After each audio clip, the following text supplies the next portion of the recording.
स्वामी, यही वो स्थान है जहाँ पर असुर दुंदुभी रहता है। सुग्रीव जी, यहाँ ये पिंजर किसका हो सकता है और ऐसे वीरान वन में इस तरह क्यों पड़ा हुआ है? हे लक्ष्मण जी, ये असुर का पिंजर दिखने में भले ही साधारण हो, किंतु इसे कोई हिला नहीं पाया। भैया, बहुत वर्षों के पश्चात भी ये हड्डियां ऐसे ही पड़ी हुई हैं। इसका तात्पर्य क्या है? लक्ष्मण, ये दुंदुभी असुर है, एक अत्यंत मायावी असुर का पुत्र। इसीलिए इसके अस्थि पिंजर को आज तक कोई भी हिला नहीं पाया, किंतु मैं इसे अपने स्पर्श से आसानी से हिला सकता हूं। सुग्रीव प्रभु, इसे अभी तुम्हारे सामने मैं अपने पैर के अंगूठे से उठा दूंगा।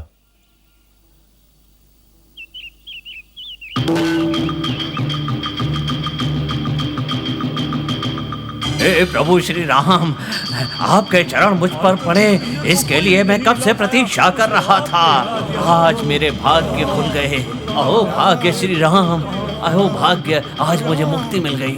हे राम श्री राम। प्रभु की जय हो, जय हो प्रभु। सुग्रीव, हाँ प्रभु। अब तो तुम्हें कोई संदेह नहीं है। अब कृपया करके मुझे उन 7 वृक्षों के समीप ले चलो ताकि मैं उनका भेदन कर सकूं। अभी दिखाता हूं। आइए प्रभु, आइए प्रभु, आइए। सुग्रीव, अब तो तुम्हारे संदेह समाप्त हो गए हैं ना? प्रभु, दुदुम्भी को आपने पैर के अंगूठे से छुआ, 7 वृक्षों को अपने बाण के एक ही वार से भेद दिया। आपने ये प्रमाणित कर दिया कि आप वीरों में भी सबसे बड़े वीर हैं। अब आपने हमारा संदेह पूरी तरह से समाप्त कर दिया है प्रभु। प्रभु, जिस प्रकार रोशनी में सूर्य, ऊंचे पर्वतों में हिमालय, जंगली जानवरों में शेर जैसे बड़ा होता है, उसी तरह प्रभु आपका पराक्रम सबसे बड़ा है। इस बात का हमें विश्वास हो गया है। अब हम किसी से नहीं डरेंगे, किसी से नहीं डरेंगे। अब बाली हमें भयभीत नहीं कर पाएगा प्रभु, कदापि नहीं। ऐसा ही होगा। सुग्रीव, आप किष्किंधा जाकर बाली को युद्ध के लिए चुनौती दो। प्रभु, यदि मैं अकेला किष्किंधा में जाऊंगा तो मुझे संदेह है कि बाली की सेना मुझे वहीं समाप्त कर देगी। आपको किष्किंधा जाने की आवश्यकता नहीं है, क्योंकि नगर के चारों तरफ जो पहाड़ हैं, आप एक पहाड़ से पुकारोगे तो बाकी सभी पहाड़ों से भी ध्वनि आएगी और उनकी ध्वनि सुनकर बाली अवश्य आएगा, क्योंकि आपका इस प्रकार ललकारना बाली सह नहीं पाएगा। ये बात सत्य है, मैं वैसा ही करता हूं। और जब आप दोनों में युद्ध हो रहा होगा, उसी समय मैं अपने तीर से वार करूंगा। प्रभु, उस पर्वत के पीछे ही किष्किंधा का महल है और वहां से ललकारने पर बाकी के पहाड़ों से भी ध्वनि आएगी और इस ललकार की ध्वनि को सुनकर बाली युद्ध के लिए अवश्य आएगा। इतना ही नहीं, वो आवाज किष्किंधा राजमहल में अंदर तक सुनाई देगी। शत्रु यदि युद्ध करने आए तो उनके आने का संदेश पहाड़ों की आवाज पहले ही बाली को बता देती है और शत्रुओं को बाली सेनाओं के साथ भगा देता है। इसीलिए किष्किंधा से युद्ध करने में शत्रु कांपता है और अपने शत्रुओं से बिना भय के बाली अपना जीवन व्यतीत कर रहा है। यही कारण है कि किष्किंधा से युद्ध करने का शत्रु साहस नहीं करते और बाली अपने महल में भोग विलास में डूबा हुआ चैन से जीवन बसर कर रहा है। ठीक है, हर स्थान की अपनी अपनी कुछ विशेषताएं अवश्य होती ही हैं। उसी प्रकार किष्किंधा की यह विशेषता है।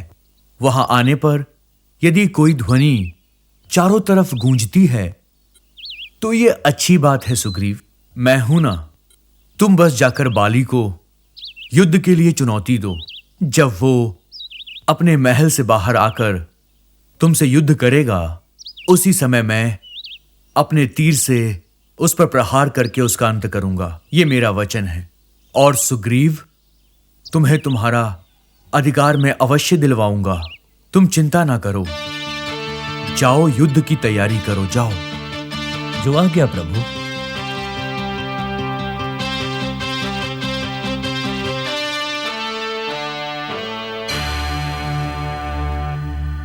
सुनो हनुमान, प्रभु कहिए। यदि हम सब एक साथ एक स्थान पर लंबे समय तक रहेंगे तो बाली को अवश्य ही संदेह होगा। इसीलिए हम सबको अलग अलग स्थानों पर कहीं छुपकर ही रहना होगा, और जब मैं बुलाऊंगा तभी मिलने के लिए आना। मैं और लक्ष्मण एक स्थान पर रहेंगे। जो आज्ञा प्रभु, हम ऐसा ही करेंगे। नील, जाम्बुत जी, चलिए हम लोग उस पहाड़ के पीछे छुप जाते हैं। आइए आइए।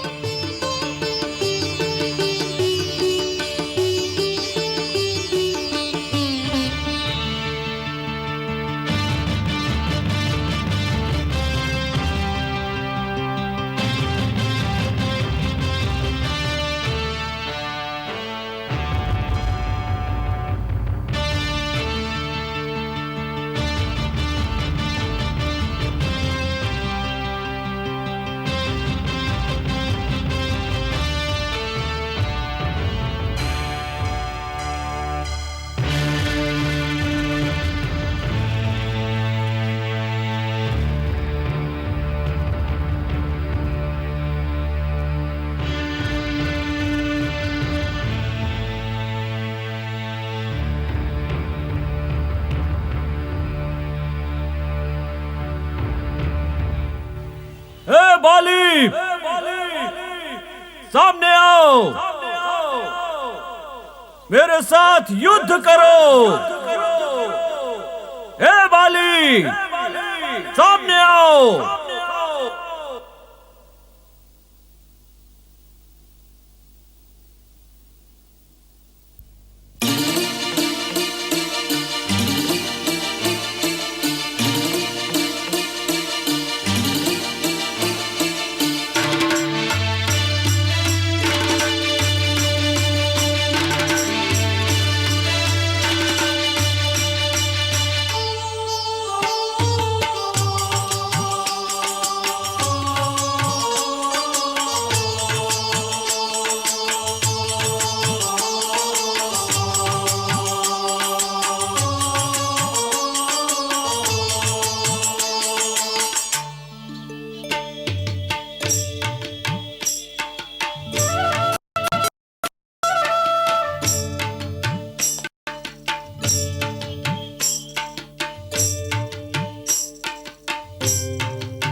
क्या ये सुग्रीव की ध्वनि है? मेरे साथ युद्ध करो बाली। ओहो, पराजित होकर भी तुझे चैन नहीं है सुग्रीव। एक भाई के नाम पर बहुत बड़ा कलंक हो तुम, लालची हो तुम। अभी आता हूं मैं। प्रभु प्रणाम। तारा, प्रतिदिन शिव पूजा के पश्चात मुझे प्रेम से तारा तारा पुकारने वाले प्रभु आज इतने क्रोधित होकर इस प्रकार से, इतने वेग से आप कहाँ जा रहे हैं? क्या कोई अपराध हुआ है? हुआ है। कल तक प्रभु की पूजा करके मेरी धर्मपत्नी मैं तुमसे मिलने के लिए आया करता था, किंतु आज कुछ ऐसा हुआ है कि मेरे अपने ही भाई ने मुझे युद्ध के लिए ललकारा है। प्रभु ध्यान दीजिए, ये आप क्या कह रहे हैं? तारा, उसने लोगों से ये कहा कि उसका भाई बाली मर गया है। ऐसा कहकर मेरे भाई सुग्रीव ने राज्य को प्राप्त किया था, और वही सुग्रीव अब मुझे युद्ध के लिए ललकार रहा है, और मैं इस अवस्था में शांत कैसे बैठा रह सकता हूँ? स्वामी, आपने ही तो सुग्रीव से उसका राजपाट छीना। आपने अधर्म कर उससे उसकी भार्या को भी छीना और उसे अपमानित कर यहाँ से भगा दिया। तारा, ये तुम कैसी बातें कर रही हो? यदि बड़ा भाई राज्य का राजा हो तो छोटे भाई को युवराज बनकर रहना चाहिए, यही नियम है। किंतु उसने नियम को तोड़ा है, जो कि उचित नहीं है। किंतु सुग्रीव लालची हो गया है, इसी कारणवश मैंने उसे मार कर भगाया था यहाँ से। सुग्रीव के कर्मों के कारण उसकी पत्नी भी जंगल में उसके साथ दुखी ना रहे, यही सोचकर मैंने उसे यहाँ रोक लिया था, ताकि वो यहाँ पर सुरक्षित रहेगी। किंतु अब तुम ही मुझ पर आरोप लगा रही हो। स्वामी, लोग सुग्रीव पर विश्वास करते हैं और उसकी बात मानते हैं। लोगों की धारणा आपके बारे में उचित नहीं है। सुग्रीव के लिए सबको सहानुभूति है, इसीलिए मैं आपको समझाने आई हूँ। आप मुझ पर तो विश्वास कर सकते हैं ना? आपकी इसी छवि के कारण हनुमान जैसे बुद्धि वाले भी सुग्रीव का ही साथ दे रहे हैं। तारा, उस हनुमान को तो स्वयं अपनी शक्ति का भान नहीं है। ये श्राप उसे मुनियों ने दिया था, इसी कारणवश वो सुग्रीव के साथ वन वन भटक रहा है। यदि हनुमान को यह श्राप नहीं होता तो हनुमान ही इस स्थान का सर्वश्रेष्ठ शक्तिशाली मनुष्य होता। किंतु इस समय मुझे सुग्रीव से युद्ध करना है। हाँ? क्या आप सुग्रीव को अभी समाप्त कर देंगे? यदि ऐसा होता तो मैं उस सुग्रीव को उसी दिन समाप्त कर देता।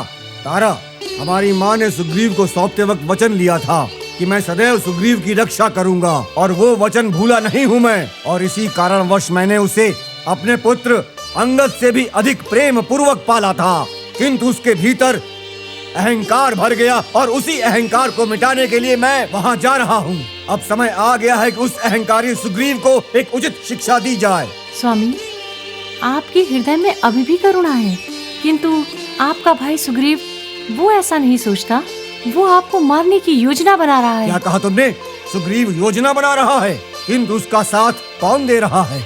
अयोध्या नरेश दशरथ के पुत्र राम अपने भाई और अपनी पत्नी के साथ वन में तपस्या करने आए हैं, किंतु राम की धर्मपत्नी सीता का रावण ने छल कपट से हरण कर लिया है। राम सीता को वन वन में ढूंढ रहे हैं। सुग्रीव ने उनसे मित्रता की है और उन्हें ये वचन भी दिया है कि सुग्रीव की वानर सेना उनका सहयोग करेगी, अतः वो आपसे युद्ध करने के लिए तैयार है। राम और सुग्रीव में मित्रता हो गई है, ये तुमसे किसने कहा? पिताजी, मैंने ही बताया था। पुत्र अंगद, यहाँ आओ। अब ये बताओ मुझे कि तुम्हें ये सूचना किस प्रकार से मिली है पुत्र? स्वामी, ऋषिमुख पर्वत से सुग्रीव की बड़ी सी सेना देखी जा सकती है। ये बात हमें हमारे ही विश्वास पात्र सैनिकों ने बताई है। उनके सेनानायक राम बहुत बड़े धनुर्धारी हैं। स्वामी, राम एक निपुण धनुर्धारी हैं और उनके छोटे भाई लक्ष्मण, वो भी युद्ध कौशल में पारंगत हैं। जो कुछ भी है, किंतु वो हमारे पारिवारिक झगड़े के मध्य क्यों हैं? हम उन्हें ऐसी अनुमति क्यों दें? अतः सुग्रीव को बुलाकर उसकी संपत्ति और उसकी पत्नी उसे उसके सम्मान के साथ सौंप देनी चाहिए। आप करुणा से भरे हैं, ये क्रूरता आप पर शोभा नहीं देती। क्या कहा तुमने अभी? जो दूसरों की हत्या करने की सोच रहा हो, उसके विषय में तुम दया की बात सोचती हो? ये नहीं होगा। यदि तुम मेरी पत्नी नहीं होती तो जीवित नहीं बचती। किसी और ने ऐसी बात कही होती तो मैं उसके सिर को खंड खंड करके स्वर्ग लोक तक पहुंचा देता, इसमें संदेह नहीं मुझे। आप इस तरह से क्रोधित ना हो स्वामी। हमारे परिवार में राम का इस तरह अनायास हस्तक्षेप करना उचित नहीं। इसी कारण से मैंने ये योजना बनाई थी। तारा, मैं उस राम के विषय में बहुत अच्छी तरह जानता हूँ। वो केवल शूरवीर ही नहीं, अपितु न्याय शास्त्र के भी अच्छे ज्ञाता हैं। वो अपने पिता के वचन को मानकर स्वयं को दिए गए राज्य को त्याग कर वन में तपस्या करने के लिए आए हुए हैं।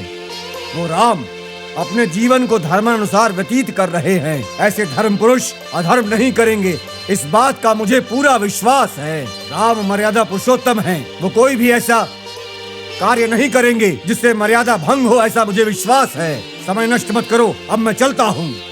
स्वामी, पुत्र अंगद,